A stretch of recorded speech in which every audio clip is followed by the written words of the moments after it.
Ganitong sitwasyon, bago ka maglabas ng pera, alamin mo muna to.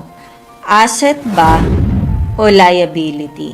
Ngayon, ano nga ba yung pagkakaiba ng asset at ng liability? Ganito lang yan para mabilis mong magets.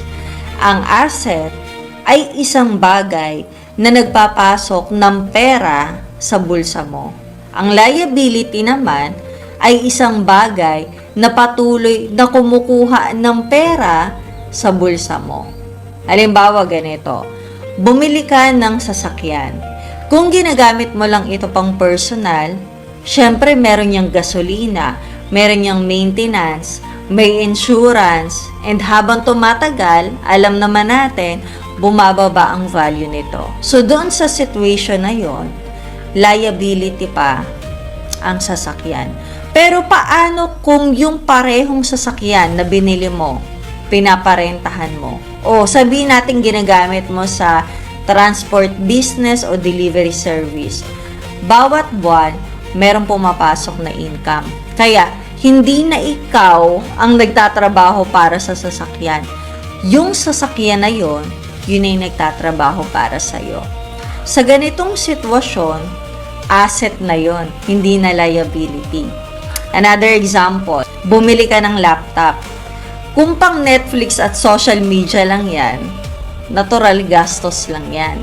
Pero kung ginagamit mo yung laptop para sa freelancing, online business, o pag-edit ng mga video para sa clients, nagiging asset na yon dahil kumikita ka gamit yung laptop. Pero alam mo ba ang pinakamagandang asset sa lahat? Ikaw. Hindi ang kotse, hindi ang cellphone, hindi ang laptop. Ikaw at yung skills mo. Isipin mo to. Normal kang empleyado. Pag uwi mo galing trabaho, imbis na 2 hours ka na mag-scroll sa social media, ginamit mo yung 2 hours na yon para matuto ng Canva o video editing. Ngayon, pagkalipas ng ilang linggo, pwede ka nang gumawa ng mga posters para sa mga maliliit na negosyo. Pwede kang mag-edit ng reels, pwede kang mag-manage ng social media. So, isang skill lang, pero pwede nang magkaroon ng dagdag na income. O kaya naman ganito, mahilig kang mag-Excel. Aralin mo yun. Matuto kang gumawa ng mga dashboards, automation. Marami kasing negosyo ang naghahanap ng taong kayang mag-organize ng data. Pwede mo itong gawing sideline pagkatapos ng office hours. Ikaw, mahilig ka ba na magsalita ng English? So, pwede kang mag-aral ng mga customer support o virtual assistance. Maraming company ang nagbabayad para sa skill na to. Passion mo ba ang pagluluto? So, pwede kang tumanggap ng mga pack lunch orders tuwing weekend. Mahilig ka ba na mag-bake? So baka yung oven mo sa bahay hindi na lang pang merienda. Pwede mo rin tong maging asset na kumikita. Ang punto ko dito, hindi mo kailangan ng milyon para magkaroon ng asset. Yan kasi yung common question. Minsan, kailangan mo lang ng isang skill na kayang solusyonan ang problema ng ibang tao. Kapag may problema silang nalutas, dahil sa'yo, handa silang magbayad. Kaya, tandaan mo to. Ang asset ay anumang bagay na nagpapasok ng pera sa bulsa mo. Ang liability naman ay anumang bagay na patuloy na naglalabas ng pera sa bulsa mo. At ang pinakamagandang balita, hindi mo kailangan bumili ng asset ngayon. Pwede kang maging asset kapag ikaw nag-invest ka sa sarili mo, sa knowledge mo, sa skills mo. Darating ang panahon na hindi ka nalang aasa sa isang sweldo.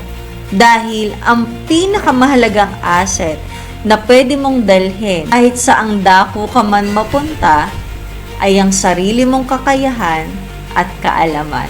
Ikaw, anong skill yung gusto mong matutunan na pwedeng maging asset at pagkakakitaan mo in the next 3 months?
Ang una po, pag kayo ay magninegosyo, lalo na kung couple kayo, make sure na yung target goal ninyo ay iisa. Kasi kayo nagtutulungan eh. Kumbaga parang you're carrying a load na doon papunta. Kasi pagka magkaiba pa lang isip ninyo, yung pala yung gusto mo, iba yung gusto mo, mag-fail eh. Pangalawa, dapat pag pinasok mong business, may passion ka. Hilig mo. Huwag mong papasukin yung business na ang habol mo lang is kita. Ang business, mayroon siyang ups and down. Baka mawalan ka na ng gana kasi hindi mo hilig. Pero kung hilig mo, pero baka yung pala mayroon na andun na pala, ilang hakbang na lang na andun na yung success. Hindi mo maabot dahil tinigil mo. Yun ang sa experience ko. Tapos, syempre, know your market. Dapat yung target market mo is nakafocus ka doon. Kasi sabi ko nga, yung mga panlasa ng tao, yung wants ng tao, iba-iba. Hindi naman tayo fast food chain na kaya nating mapagbigyan lahat.